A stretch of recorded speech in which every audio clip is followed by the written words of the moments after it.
Hello, I'm Claude King on Growing Disciples, and today I'd like to tell you the parable of the PVC pipe. I'd like to suggest to you that our lives are similar to a PVC pipe. PVC pipe is not worth much all by itself. Only when the PVC pipe functions the way it was created to function is it of much value to mankind. And so the way a PVC pipe is made, its intention is that it be connected to a source of water on one end and things that need water on the other end. And when the water flows through the PVC pipe, it accomplishes the purpose for which it was created. Now, what I would like to suggest is that your life is like that. God's intention and creative purpose in your life is that your life would be connected to Him through a saving relationship with His Son, Jesus Christ. And God's desire is that the living water of Jesus Christ would flow through your life and splash all over the lives of the people through which you have relationship. As that living water flows through you, God's purpose for your life is accomplished. But you can have a problem with your PVC pipe if you're not careful. If your pipe gets clogged up, water will not flow. That can happen to us spiritually as well.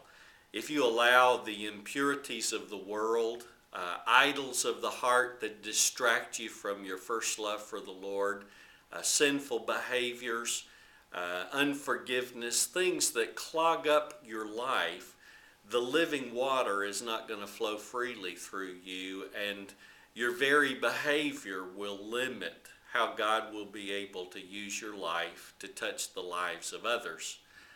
But if you'll allow God to cleanse your life and remove those things that hinder His living water from flowing freely, so that His Holy Spirit fills you with Himself, then God's living water can flow through your life and impact the lives of others. However, there's another thing that can hinder your relationships with other people, and that's broken relationships. That would function like a cap on the end of your pipe.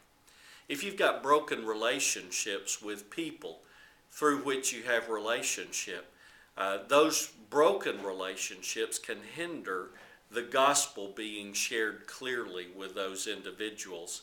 And you need to heal those broken relationships. It may be that you'll be required to ask for forgiveness if you've caused an offense. It may be that you offer forgiveness and forgive and do not hold anything against another, so that God's life and love can flow through you. I've encouraged some people when they pray to consider praying a prayer like this for those they really want to see come to know Christ, is to pray and say, Lord, you have my permission to allow that person to offend me in such a serious way that they know they don't deserve to be forgiven. And then, Lord, would you enable me to forgive so that I might show them what your grace and mercy looks like. That's a challenging prayer to pray, isn't it? But there may be somebody in your life that you long for them to come to Christ so deeply that you'd be willing to pray such a prayer and allow God to use your life to reveal His mercy and forgiveness to those who need to know His forgiveness. Oscar Thompson tells a story in Concentric Circles of Concern about a member in his church named Jerry. Jerry came to know the Lord, but he had reached kind of a plateau in his spiritual growth, and so they began to talk, and it came down to realize that Jerry had bitterness in his life toward his Uncle Ben. Story goes that Uncle Ben and Jerry's dad had been in a family business together, but Ben bought out Jerry's dad's part of the business.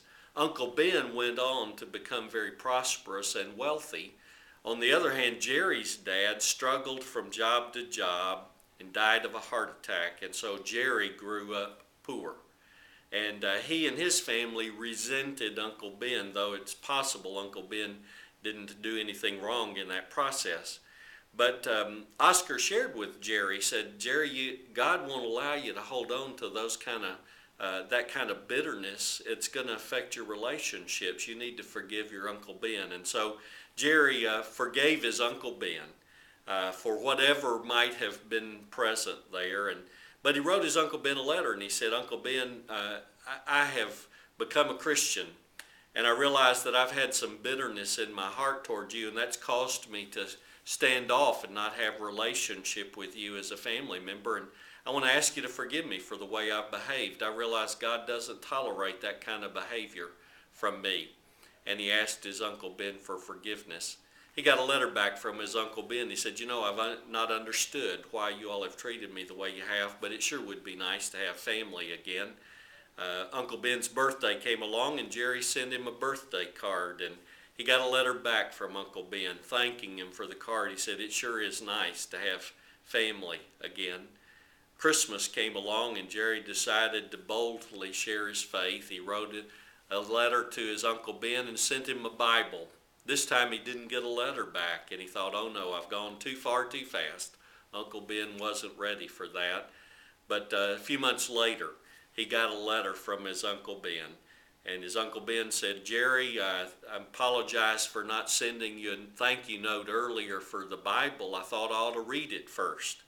And he said, that relationship you talked about that you have with Jesus Christ? Well, I think you'd be interested to know I have one of those relationships too.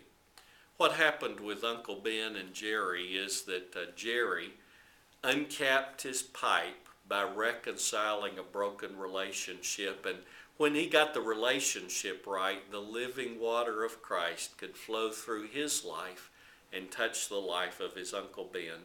Are there people in your life that you need to reconcile a relationship with so that God might work through you to share Christ, the living water that will quench their spiritual thirst forever?